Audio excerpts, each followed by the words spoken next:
Yung sinasabi nilang kung kayo talaga, magiging kayo. Pwede?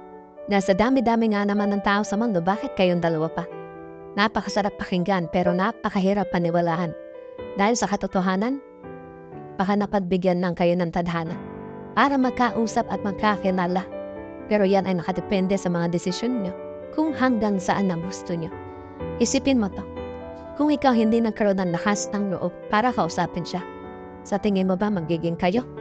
Sa pinakamahirap na sitwasyon, yung hiwalayan, paano kung mas pinili mong ipaglaban na siya?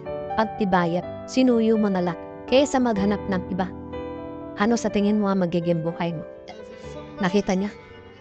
Sa isang desisyon mo pwede mabago at takbo ng buhay niya.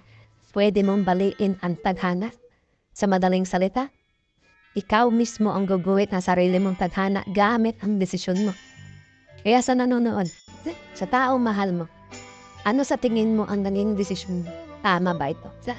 Dan sa isang maling desisyon mo, pwede kang maging masaya o pwede kang magdusa. Just